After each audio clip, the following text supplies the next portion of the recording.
Eu canto a alegria de ser teu.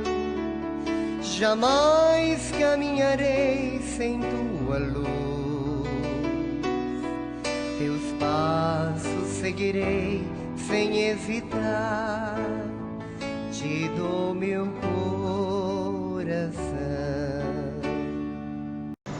Tomemos a nossa palavra e vamos proclamá-la com todo amor, com toda atenção, porque a palavra cura, a palavra liberta. A palavra é verdadeiramente o medicamento que todos nós precisamos. Ela neutraliza todo o mal existente em nós, provocado pelo pecado original, que veio dos nossos primeiros pais. A palavra de Deus nos conscientiza, curando nossa infinita ignorância das coisas espirituais. Ela nos dá capacidade, mesmo sendo nós analfabetos, para que nós possamos entender um pouquinho, dentro da nossa capacidade intelectual, pelo menos o básico, que Deus é amor. Que o amor é o oxigênio que se espalha sobre o mundo e faz com que a humanidade sobreviva e sobreviva na alegria. Que o amor é a força, é a mola mestra, é a chave única, sem cópia, universal, que abre as portas para a vida com a qualidade que jamais provamos neste mundo. Não é a chave de uma mansão, não é a chave de um casamento perfeito, não é a chave de um banco onde todo o dinheiro ali existente passa a me pertencer, não é a chave da beleza, é a chave muito superior a tudo isso, onde abre para uma luz de 1000 sóis do meio-dia, onde o amor é pleno e eterno. Se nós víssemos, se nós ultrapassássemos essa porta ainda neste corpo mortal, morreríamos. Nós não suportaríamos tamanha graça. Por isso, vamos agora no capítulo 13, proclamar essa palavra que São Paulo escreve a você, que Deus inspira Paulo a escrever para nós. Excelência da caridade. Ainda que eu falasse as línguas dos homens e dos anjos, se eu não tiver amor, sou como bronze que soa ou como símbolo que retine. Mesmo que eu tivesse o dom da profecia e conhecesse todos os mistérios e toda a ciência, mesmo que eu tivesse toda a fé a ponto de transportar montanhas, se eu não tiver amor, nada sou. Ainda que eu distribuísse todos os meus bens em sustento aos dos pobres, e ainda que eu entregasse o meu corpo para ser queimado em sacrifício, se não tiver amor, de nada valeria este gesto meu. O amor é, em primeiro lugar, paciente. O amor é bondoso. O amor não tem inveja. O amor não tem orgulho, não é orgulhoso. Não é arrogante. Não escandaliza. Nunca busca seus próprios interesses. Não se irrita. Não guarda rancor. Não se alegra com a injustiça, mas se rejubila, se alegra com a verdade de Deus, a verdade de cada um. Tudo desculpa, tudo crê, tudo espera e tudo suporta. Palavras do Senhor. Graças a Deus. Nós sabemos da existência deste hino ao amor. Essa palavra é mais do que um texto bíblico, ele é um hino ao amor, onde o escritor Paulo, né, que é um baluarte da nossa igreja, escreveu literalmente apaixonado, inspirado, porque a partir do momento que ele conheceu Jesus, exatamente no momento de fúria, exatamente no momento de impaciência em que ele galopava, indo para Damasco para prender cristãos, para levar cristãos presos, para afugentar, para destruir igrejas, comunidades religiosas. Ele estava indo exatamente com uma carta de euforia, uma carta de licença para tudo isso praticar, porque essa era a lei para ele.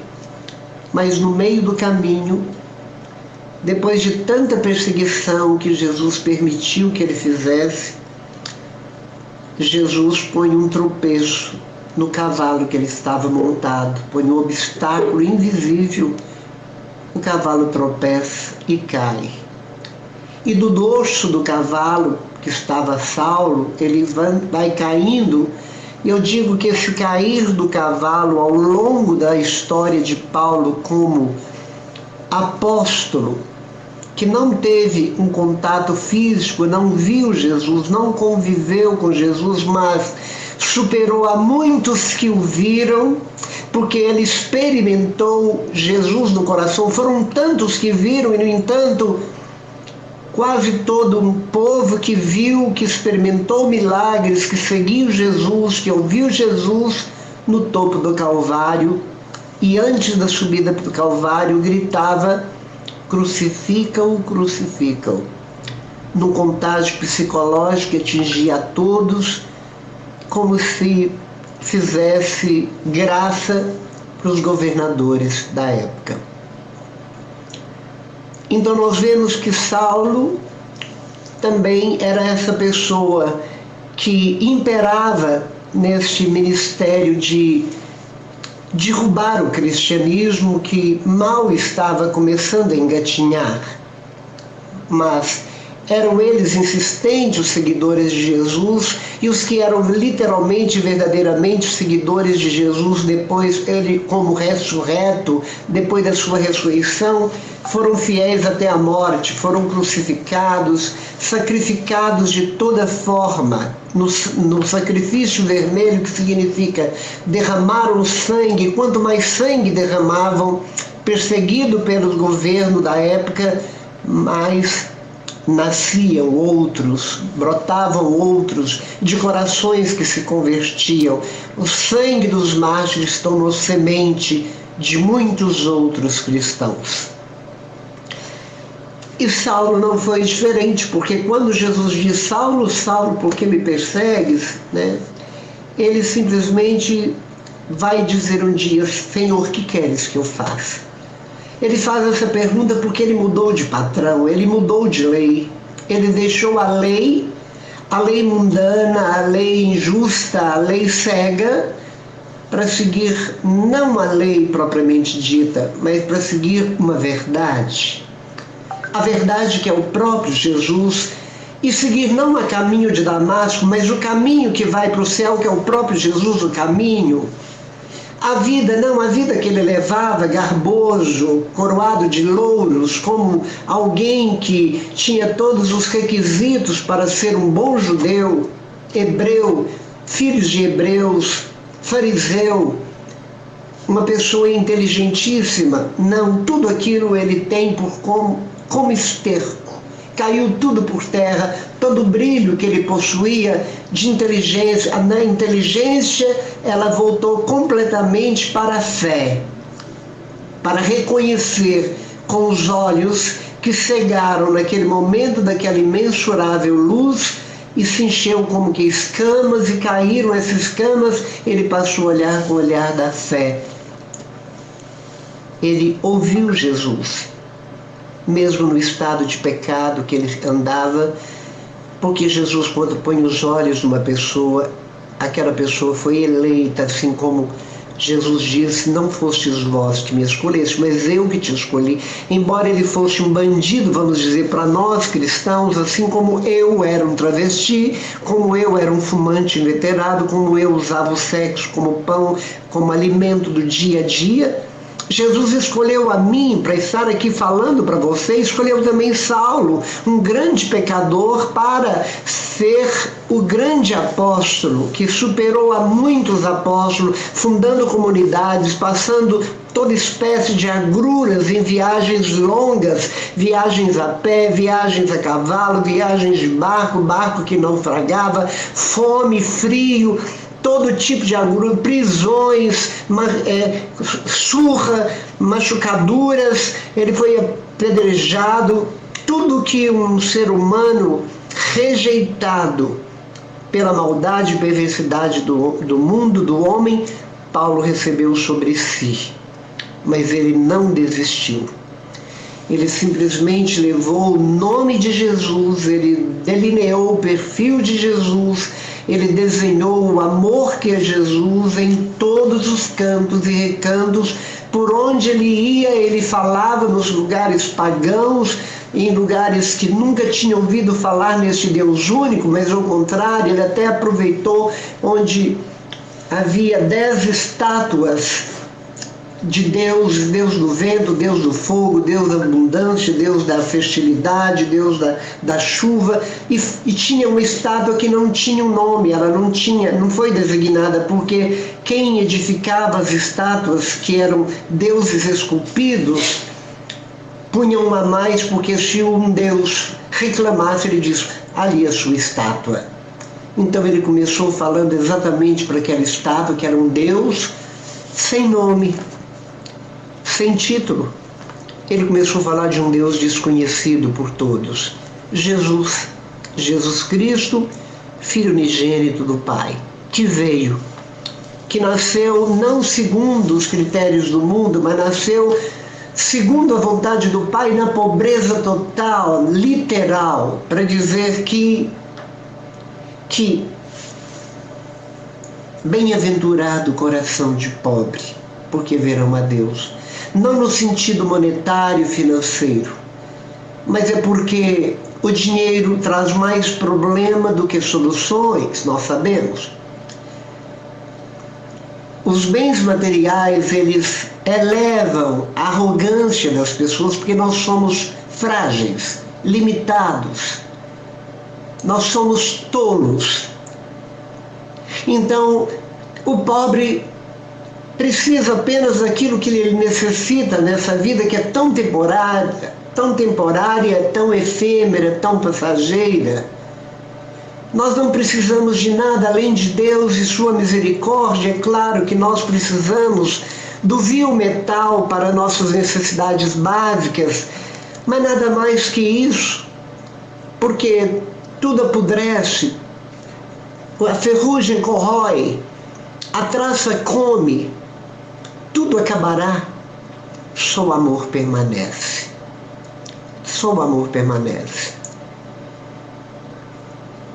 Bem diz o Evangelho quando um jovem rico procura Jesus e fala: como eu faço para ganhar o reino? Jesus fala: vai e vende tudo que tens.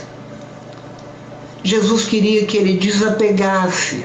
Assim como ele quer que nós desapegamos, ele não está julgando quem tem, quem possui, mas ele está pedindo a abnegação, ele está pedindo o desapego dos nossos bichinhos de pelúcia que não damos, não emprestamos, e temos ciúmes deles. Os bichinhos de pelúcia, que significa até um cão, um gato, um animal de estimação. Dinheiro, um carro, uma casa, uma poupança, um emprego, um salário, alguma coisa da qual eu me apego, a outras pessoas, a mim mesmo. É isso. Deus quer que Ele esteja em primeiríssimo lugar, que Ele seja prioridade em nossas vidas. Porque se Deus não entra na nossa vida, na nossa realidade, nós somos animais irracionais. Nós passamos a adorar animais, porque o homem tem necessidade de adorar alguém, algo. E nós, como cristãos, que fomos catequizados e evangelizados nessa terra de Santa Cruz, que foi um objeto que foi fincado na praia, na Bahia, a cruz, que significava cristão, aqui, graças a Deus, foi evangelizado e foi emplacado. Os primeiros passos humanos civilizados que aqui desceram eram passos de pessoas cristãs trazidas da Europa, de Portugal. E graças a isso, Anchieta evangelizou, catequizou os indígenas, que adoravam simplesmente as criaturas e não o Criador. E nós permanecemos levados por uma igreja que é universal, que é a católica, que é apostólica, porque temos como base, como alicerce, Paulo, Pedro, Tiago, como diz o Evangelho de hoje, os 12 apóstolos, com exceção de Judas, que suicidou-se, mas foi colocado Matias no seu lugar. Então nós somos sustentados, a nossa igreja é sustentada pelos apóstolos. E não tem duas igrejas, porque não tem 2 apóstolos, nem 1000 apóstolos, que estavam reunidos, rezando sob a ordem de Jesus, numa novena, na primeira novena oficial da igreja, onde o Espírito Santo, no dia de Pentecostes, derramou-se, e ali a igreja oficializa, porque primeiro a igreja nasce na cruz, quando Jesus, depois de morto, o peito é rasgado e a água e o sangue que sai do coração de Jesus como restinho, ali nasce os sacramentos, os sinais, nasce a igreja, e ela é oficializada em Pentecoste, e ela perpetuará até os fins dos tempos, porque é promessa de Jesus Cristo: eis que estarei convosco até os fins dos tempos. Então Jesus veio para nos ensinar a conjugar o amor, para ser pedacinhos de amor circulando por aí, para fazer como ele fez. Ele não tinha onde reclinar a cabeça, ele não tinha paredes, as paredes dele era o vento, o chão que ele dormia era a grama ou areia da praia, quente ou gelada, o travesseiro dele era uma pedra, e o céu era a abóbada do céu estrelado, era a cúpula. Mas o Pai era o seu baluarte, era a sua segurança, era a sua âncora, era aquele que transmitia a ele o que fazer a cada dia, quando ele passava noites inteiras dialogando, não em monólogo, mas no colo do Pai, buscando o descanso no colo do Pai de um dia exaustivo, onde ele curava, libertava, tocava, onde ele nunca deixava ninguém sair da sua presença sem uma resposta, ou sem um toque, ou sem um olhar, porque irradiava do seu coração uma força que curava todos, e essa força é a força do amor, é uma força descomunal que ninguém segura, ela irradia, e ela irradia em nossos corações, e esta palavra, ela vem dizer por Paulo tudo aquilo que Deus é e que Deus quer que nós façamos tal como, porque eu digo a você, o sofrimento humano, o nosso sofrimento é por causa do desamor dentro de nós. Nós não aceitamos. Quando nós aceitarmos tudo que nos acontece no dia a dia, seja de bom ou de ruim, e as coisas ruins que Deus permite que nos acontecem, é simplesmente para nos modelar, para nos lixar, para nos burilar como uma pedra bruta de um diamante que depois vira brilhante. Nós somos burilados, nós somos quebrados, nós somos lixados, nós somos lapidados o tempo todo nas coisas que Deus permite de coisas ruins, para quebrar nosso orgulho, para nos mostrar a nossa fragilidade e a fortaleza daquele que basta que nós falemos o seu nome e ele se torna presente. Ele está não perto de nós, Buscai o Senhor porque Ele se deixa encontrar, invocai porque Ele está perto. Não, eu mudo essa palavra de Isaías 55, 6. Buscai o Senhor porque Ele está dentro do teu coração, se você o recebe e abre a porta. Invocai-o porque não é porque Ele está perto, mas é porque Ele está dentro de você, no âmago do teu coração, lá no sacrário que Ele criou, que não é um coração biológico, físico, mas é um coração espiritual que está dentro da sua alma, onde ninguém entra, ninguém chega, é só onde Deus pode estar e onde eu posso alcançar quando eu relaciono com Ele. Eu sou um sacrário ambulante e os nossos irmãos também são. Deus só abandona este sacrário quando nós morremos para este mundo e quando antes de morrer, se antes de morrer dizemos não te quero, eu não quero Deus, eu não acredito em Deus, e Deus tristemente chorando sai dessa morada. Sai dessa morada. Por isso o amor quer que nós nos deixemos amar por Ele. Porque o amor não foi amado, nos dizia São Francisco. Que você que está escutando neste momento possa pôr essa palavra em prática. 1 Coríntios capítulo 13, de 1 até o 7. Leia novamente, releia e lembre, Deus te alegrará com essa leitura orante. Faça dessa palavra uma oração para você. Deseja ardentemente imitar a Paulo, imitar a Pedro, imitar a Tiago, João, principalmente João, que era o amigo, era o discípulo amado de Jesus. Obrigado, Senhor. Bendito seja teu santíssimo nome. E nós te pedimos agora, derrame agora sobre a terra, derrame sobre todas as 5 continentes, derrame sobre todos os povos que são incontáveis, derrame, Jesus, agora do seu trono onde é puro amor, onde é pura luz, derrame a misericórdia que derramaste no seu sangue, te derramou sua vida humana aqui na terra para nós, para pagar. O Senhor tirou de dentro das suas vísceras, no âmago do teu coração, o preço, o valor que pagaria pelos nossos pecados para nos salvar da escuridão eterna.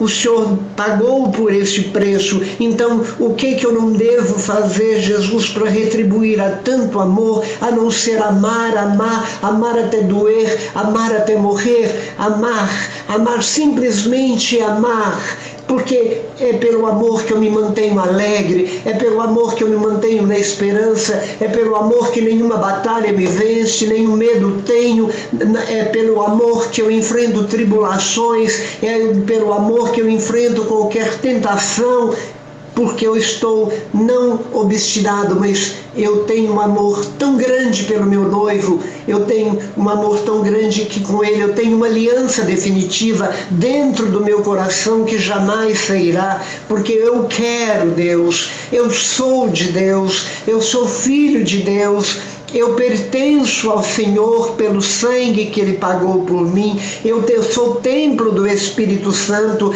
A minha mãe, a Virgem Maria, escolhida entre todas as mulheres do mundo para ser mãe de um Deus que se fez homem por causa de nós. Obrigado, Senhor. Bendito seja que esta palavra cure lá nos Nordeste, no Sudeste, no Centro-Oeste, no Sul, em todo o continente, em todo o litoral brasileiro, até, Senhor, além mar, que essa palavra, essa reflexão alcance, Senhor, onde nada alcança, que é o fundo do coração de tantos que não creem, mas que agora, Senhor, são abertos, não por mim, não pela minha explanação da palavra, mas pelo Teu Espírito que habita esses corações, e é por isso que é pela oração, é pelo grupo de oração, é pela evangelização, é pelo orar em um grupo onde Deus se faz presente. Jesus diz, onde 2 ou 3 se estiver sobre a terra, ali estarei eu. E tudo que pedis ao Pai em meu nome, Ele vos concederá.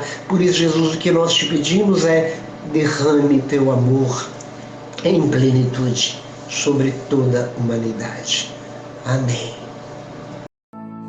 Tudo te entreguei, nada me restou, livre eu fiquei, só para te amar, meu Deus. Tudo me pediste, eu nada te neguei, e hoje sou feliz assim, tenho a ti, meu Deus.